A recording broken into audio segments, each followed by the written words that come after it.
Greetings, world. Welcome to Eve's Starcraft podcast, 2019, Planet Earth. Welcome to Planet Earth, ladies and gentlemen, and everyone in between. It's quite a time. It's quite a moment to be alive. It's quite a moment to be honored with the work in this life to watch the movement of the planets and to report back to you the song of the spheres. What does this song sound like? How is this music playing out in your life? And how do you feel when you hear it? And how do you know you're hearing it? What is it that you're hearing and that everybody else is hearing? What are you hearing that nobody else can hear? What are you feeling that nobody else can feel? It's like this. It's like music. And this idea is old. This idea originated with Pythagoras and then was very much worked on by Johannes Kepler, who is both a visionary astrologer and the father of modern astrophysics, giving us Kepler's laws. He was both, and I will include a link in this podcast to a recent discussion between two of my very favorite astrologers, Rick Levine and David Cochrane, and they are discussing Johannes Kepler in their conversation, and it's wonderful. And we are under the impression that Johannes Kepler only read astrological charts because it was the only thing they would pay him to do. It was the only way he was able to make money. He couldn't make money off of his science, and that is not the case. Science just really doesn't like the possibility of such a brilliant father of their own field. His understanding of science growing out of his knowledge of astrology. So this is very exciting. This is a very exciting thing to explore more of. And I want to dedicate my first podcast to my very dearest and most long-standing friend, May. And I am, as I speak these words for however long I speak tonight, I am in my heart and in my mind imagining that I'm speaking to May. And May has been my friend since half a lifetime. And in the past 3 or 4 years, we have made recordings for one another. And both of us are writers, both of us are artists, and both of us are speakers. And so we don't live close. And this has been a really novel and enjoyable way that we have connected that has also taught us quite a bit about a monologue. So I'm grateful for that experience and realizing that I have that foundation for beginning this work, beginning to record my voice in this way. And even though it's my first podcast, I have all of those years of practice with her. And to date, my work has been largely visual. I've done some writing. I have a blog, and I've had several blogs that I destroyed. It is part of the artist temperament to destroy the things you create. I've thrown many paintings in the fire, in the water, in the river, etc. And this is the first time I have recorded my voice for a larger audience. So I'm very grateful to be doing this. I'm grateful to you if you are listening, and I hope that my words and my perspective and what I've been shown is illuminative and entertaining and helpful for you in your life and in this time. What a wild time to be alive. So I want to start with telling you how to view the planets that are glowing down on us in the night sky currently, and they are Jupiter, Saturn, Pluto, Neptune, Uranus, in addition to Venus and Mercury, if you are in a place where there aren't trees on the horizon, because Venus and Mercury are rising after the sun in the western sky. After the sun sets, Venus and Mercury are visible, because they're also setting. They're not rising, they're setting, but once it gets dark, they become visible, but only for a short period of time until they move higher in the sky. So I can't see them where I am. Pluto, Neptune, Uranus, these are all outer planets and cannot be viewed with the naked eye. So the main planets that we are looking at right now in the northern hemisphere are Jupiter and Saturn. Jupiter is in the zodiac sign of Sagittarius, and Saturn is in the zodiac sign of Capricorn. However, the zodiac doesn't exactly line up with the constellations, and Jupiter is in the constellation of Scorpio, and Saturn is in the constellation, actually, of Sagittarius. And this is interesting for a lot of reasons, not the least of which is that they are straddling the galactic center, which is something that's not often spoken about in astrology, and I don't understand. So if any astrologers are listening to this, I would love your thoughts, because this is the black hole that birthed us all. It birthed our entire solar system. And yes, it's very far away, and its power is immeasurable, and it is affecting us. It's at 26 degrees, I believe, maybe 25 and some change of Sagittarius. So Jupiter is quite close to the galactic center right now, and in the coming months will move across the galactic center. But if you were to be in a place where you can view the galaxy, then you're going to see Jupiter and Saturn in the midst of that glorious abundance of celestial delight. If you're not, which many of us, perhaps most of us listening to this, are not in a place where the sky is dark enough to view the entire galaxy, if you can find Saturn and Jupiter, then you will know that you are looking at the Milky Way galaxy, that you are indeed facing the galactic center, though you can't see it. So if you face south and the west is to your right and the east is to your left, the sun rises in the east and sets in the west. The moon rises in the east, it sets in the west. All of the planets rise in the east and set in the west. So after the sun goes down, but while it's still twilight, you will see Jupiter begin to sparkle in the darkening sky. Jupiter is much brighter than Saturn. Jupiter is closer than Saturn. It is also significantly larger than Saturn. So you will see Jupiter first, and then you'll see Saturn a little higher up and not as bright, but Saturn will come out just before dark. So there's still a little bit of light in the sky when you can see Saturn. And these planets are in the... Okay, I'm getting out my compass rose. These planets are southwest or so, directly overhead. So if you imagine from the daytime, the day before, whenever you're looking at the sky, these planets are going to be here for a minute. Whenever you're looking at the night sky, just remember where the sun got to its highest point the day before. And that's the midheaven. That's the highest point that a planet, that the sun, the moon, or a planet will ever get directly above us. So the directions we're working with here are east-west, and then above and below, rather than north-south. It's above and below, because we're following the path of the sun, the moon, and the planets.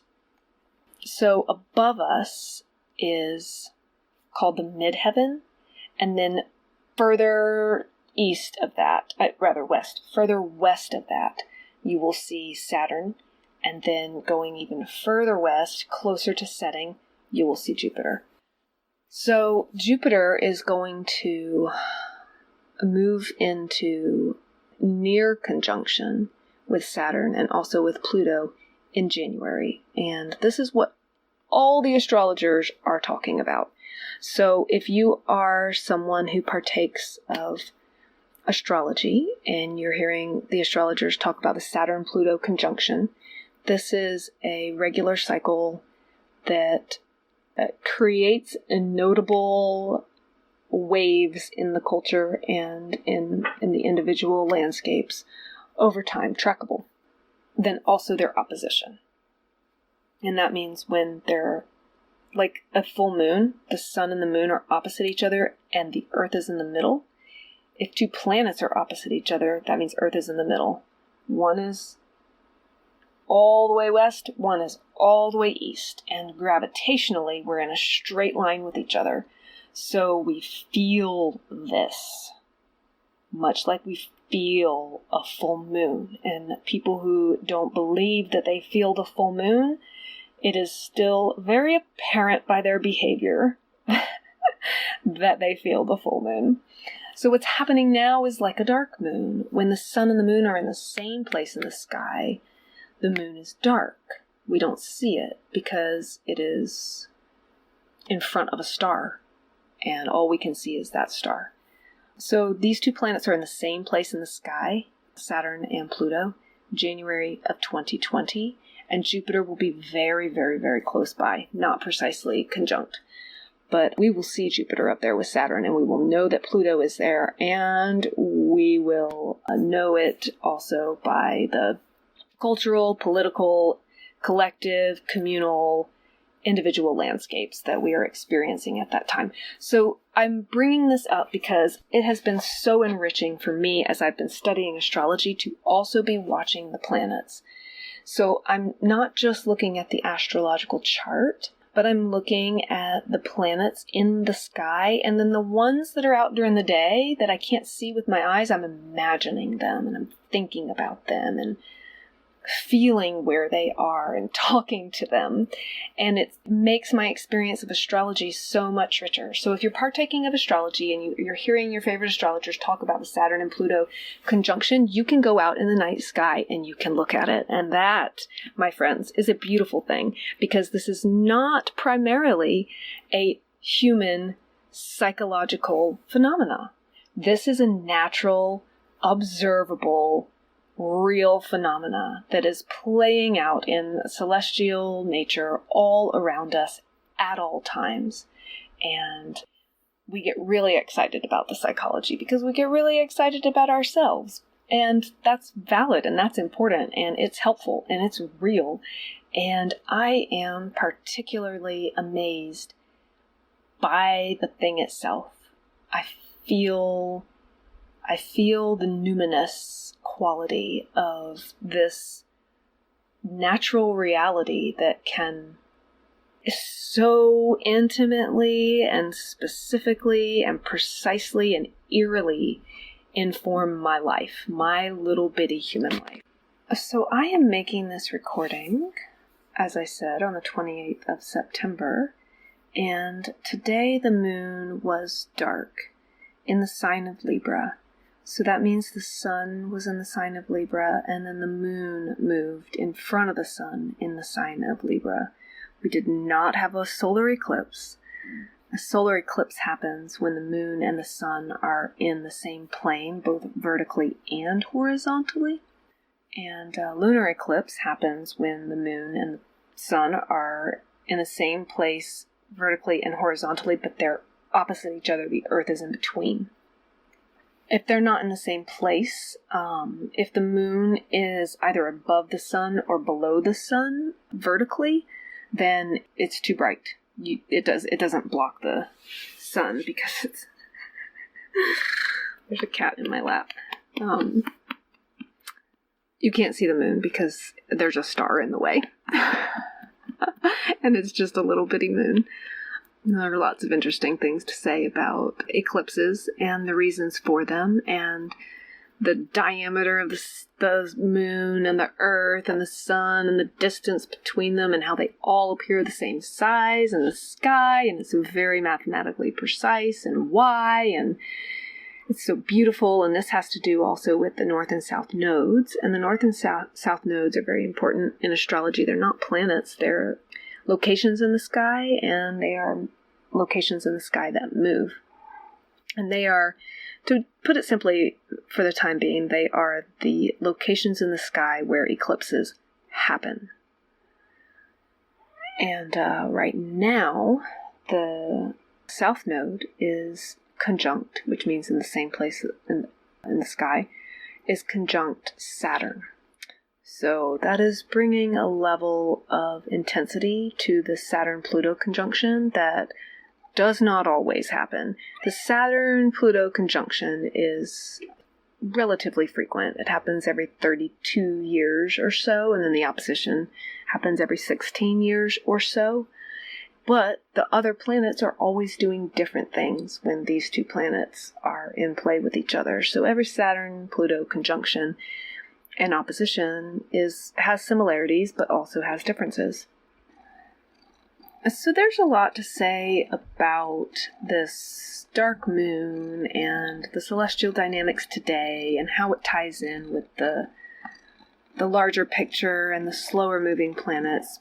But this is my first podcast, and I don't know what rhythm they will take. I really like doing it on the dark moon, and maybe even the dark moon and the full moon, but I don't know the topics that I'll be covering, whether I'll be covering the outer planets or the inner planets, or giving forecasts for the month ahead. So all I can do is start with where I am now, where I am now is I want to talk about what I've began this podcast talking about, which is what is visible to us, and also this is the bass note of the astrological song right now.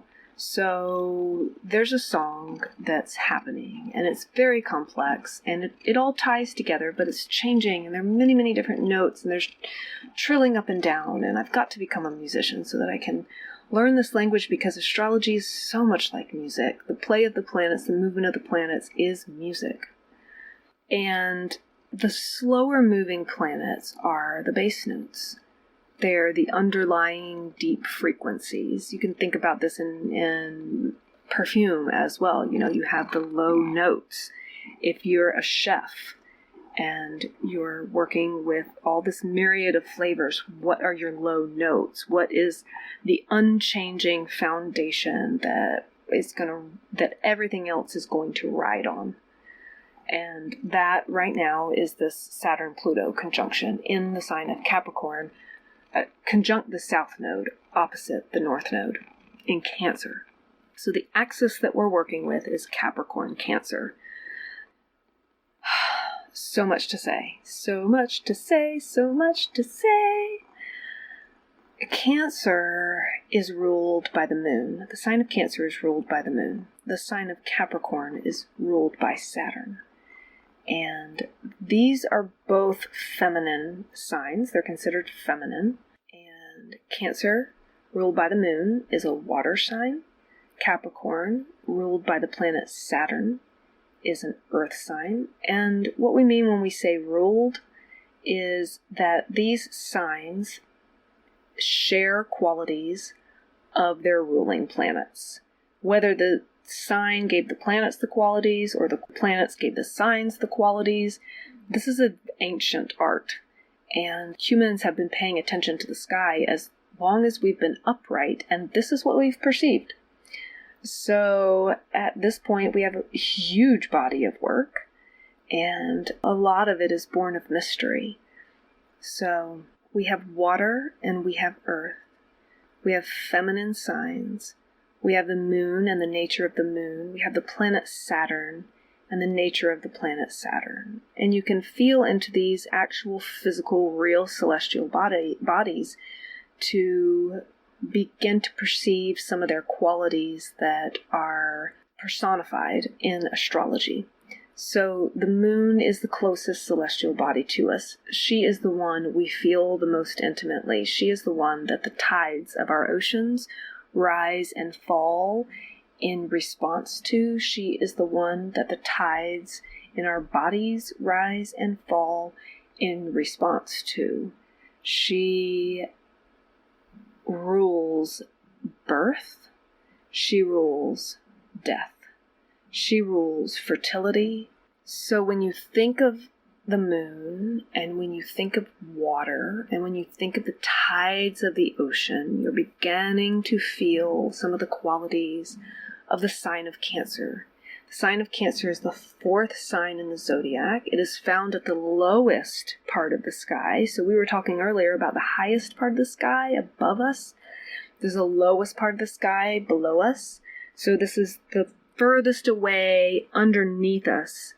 This is the furthest away a planet will be, and including the sun and the moon, because the Earth is between us. And so if we're on the top of the Earth and the planet is above us, then we're closer to it, right, than if it's below us and there's all of that Earth between us. In addition to that, we can't see it. So Cancer is the fourth house. This is the sign of the fourth house. And the fourth house is said to be basically representative of our foundations, both our heritage and our home in this life, our domestic experience, our parents, how it is that we choose to live. And I always think of, when I think of the reflection in nature of Cancer, it's of the estuary. So the estuary is the part of the ocean that is between the land and the ocean. It's only just ocean. It's only the very beginning of the ocean, and it tends to pool. There's separation of the estuary from the vast expanse of ocean where waves pull you in and out. It's like a pool at the beginning of the water, and here the water is very shallow. There aren't predators. The sun heats it up quickly, and this is where animals come to mate. At the full moon, this is where animals come to give birth, also at the full moon. And to me, this is how I always feel into the quality of Cancer's watery nature, because we also have Scorpio as a water sign, and then Pisces as a water sign. And they're further in the zodiac, and they have a different quality about them. So Cancer is the ultimate matriarch. She is mom. She is woman. She is home. Capricorn, though Capricorn in astrology is a feminine sign, Capricorn is considered father time. Capricorn is considered the limits, the rules, the regulations, the standard, you can come this far and no further. Saturn is the planet that is the furthest out planet that we can see with the naked eye. So until the invention of the telescope, we didn't know that any other planets existed. Saturn was the end. Saturn was the limit. And I wonder how Saturn would have been conceived in a culture that was not patriarchal. Because in star lore, Capricorn is a feminine sign. But this quality of leadership and rule and governance has been such the domain of the masculine in our culture that because those are the qualities that Saturn embodies, we perceive Saturn as masculine. So that's a pretty interesting question, I feel. Where is the feminine discussion around Capricorn and around Saturn? How is this ultimately feminine in nature? And in the zodiac, half of the signs are feminine, half of the signs are masculine. It's perfectly balanced. So we have Saturn at home in Saturn's own sign. Saturn in Capricorn, conjuncting Pluto in Capricorn. So this is a very strong Saturn-Pluto conjunction, given that it is happening in Saturn's sign. Saturn ruling the structures of our culture, the way that we organize our lives, the rules that we follow, which, we talk a lot about the rules as though we are opposed to them and we don't like them. But without order in society, there's a lot of fear around that. There's a lot of fear around what would we do if nobody was telling us what to do. So, we can't say what this experience in this moment in time would be like suddenly if the rules were gone. Would we devolve into chaos, or would we evolve into the best version of ourselves? I think is yet to be determined, and that depends on our choices as a collective and as individuals, because the collective is made up of individuals. So Saturn in Capricorn is all of that, and then you bring in Pluto, and Pluto rules Scorpio. Pluto is the planet that is furthest out, and it's tiny. It's very close in size to Mercury, whom we can barely see, despite the fact that it's our third closest neighbor. Pluto is so tiny, in fact, that many argue whether or not Pluto is a planet or a planetoid. Our experience over millennia of the sign of Scorpio and the constellation of Scorpio and the location in the sky where it moves over time, and different branches of astrology say, no, it's the constellation that is important, and then other branches in astrology, Western astrology, says, no, it's our relation to that location in the sky, which moves over time because of the wobble of the Earth. There's a way in which they're still close enough that we don't have to go there yet. Maybe we'll really have to go there in another, let's see, how long would it be? In another 1,000 years or something. But I'm not going to go down that rabbit hole. This archetype has been understood for centuries as being the lord of the underworld. This is death. This is also regeneration. This is endings which must happen before there can be a beginning. This is transformation. This is the agony of loss that comes before the bliss of newly awakened love. This is nature. There is no life without death. There is no beginning without an end. And this is Pluto. And so when Pluto and Saturn come together in the sky, our collective organization of how we rule ourselves is shaken to the core. And it's trackable through history. And I'm not going to do my timeline. I'm still working on my timeline. But it's been interesting to hear some of the astrologers that I listen to discuss how this is what I take from it. And what I'll just briefly say is that the things that go down in the collective during this time astrologically are either profoundly horrible or profoundly good. It literally depends on what we make of this energy.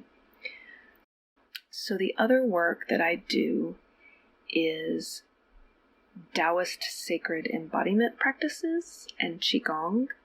And I am so honored and thrilled to be using my technical skills to support my very dear friend and client right now in her work of bringing practices and these teachings and her healing modality to larger audiences through online courses. And her name is Jem. Her website is nourishingalchemy.net, and there will be a link to that in notes of this podcast. And there is a quote that is very central in her teaching and in her work. She does a lot of work with trauma and with women, and has been further refining the core essence of the work that she does to be that she works with people who are in transition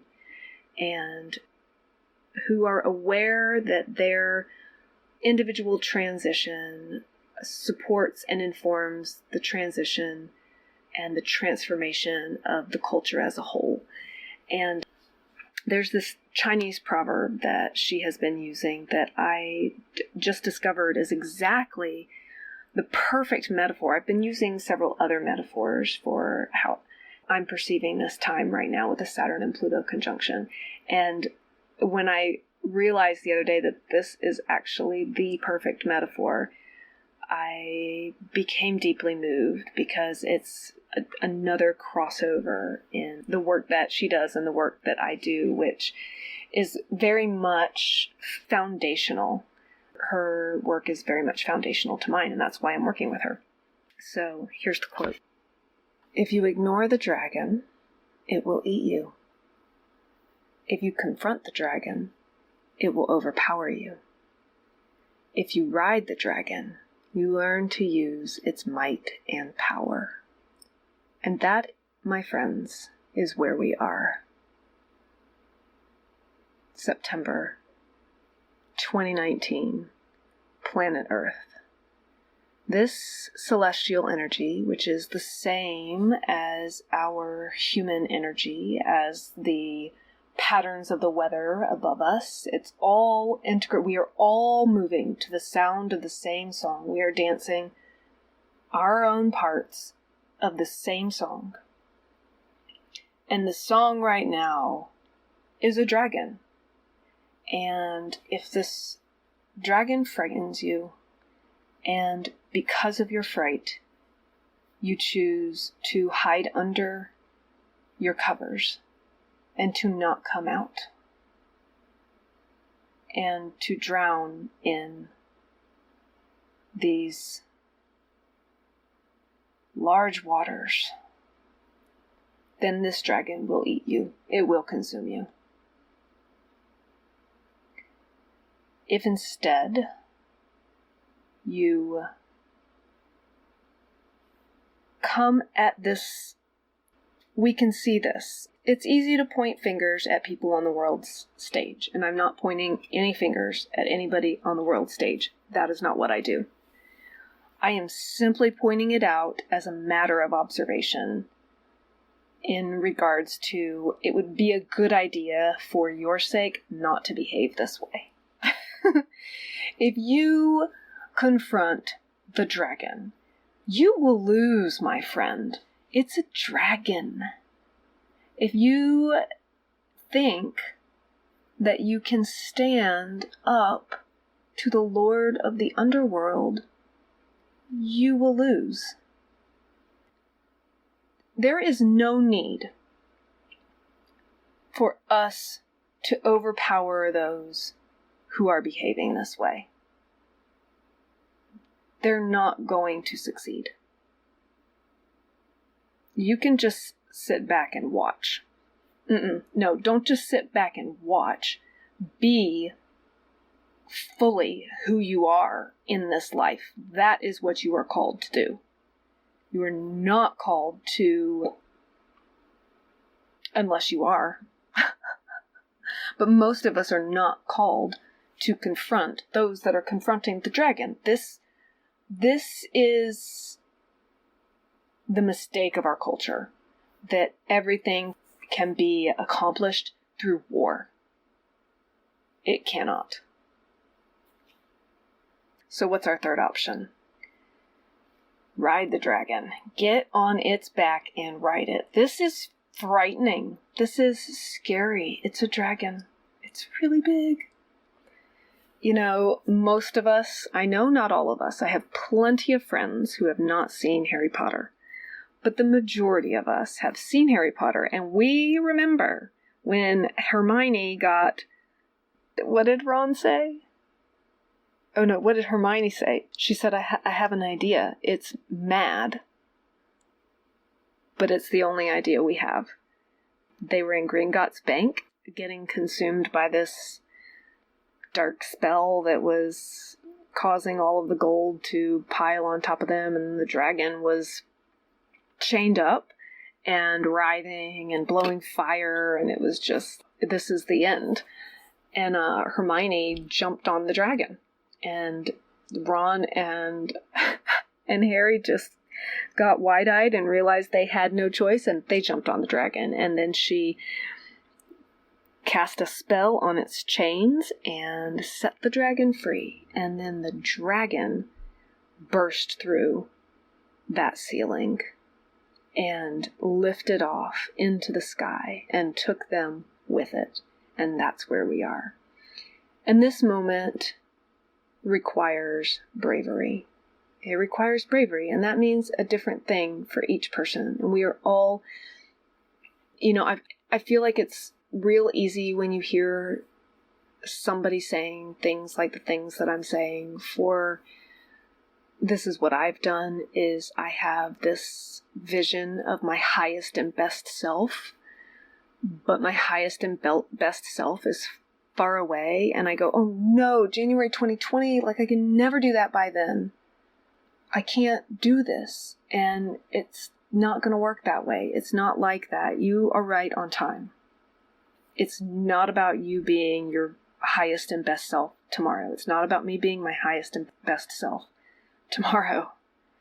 That's not going to happen. It's about me being the best version of myself that I can be right now, and moving in accordance with this flow, tuning into this flow right now and moving in accordance with it, and taking as many people along with me as I can. It's really hard for someone to not smile back when you smile at them. And these are the ways in which, and I'm not saying that we just have to smile to get through January 2020. This is a metaphor. What we have to do is have the bravery to be who we are now, and to take the steps that we know that we can take now towards who we want to be and what we want to be giving in this world. And I will give another little notice for Jem's work. The courses that we're developing right now, and we're developing a 12-week course right now, is for women. I will put a link in this podcast as well to the course that we're doing right now. And what is so profoundly different about her work is that I'm saying stuff like this, and a lot of people are saying stuff like this, and a lot of people are agreeing and realizing that this is where we are in time and space right now. But then how do I do that? And there is a separation between our minds and our bodies, once again, because of the culture that we've grown up in. And we have embodied resistances to the person that we know we want to be, the things that we know we want to be doing in this life, the highest and best person that we see for ourselves and our work in the world. And then there's knowing that we want to do it and desiring to do it and then being able to do it. And many of these resistances are embodied.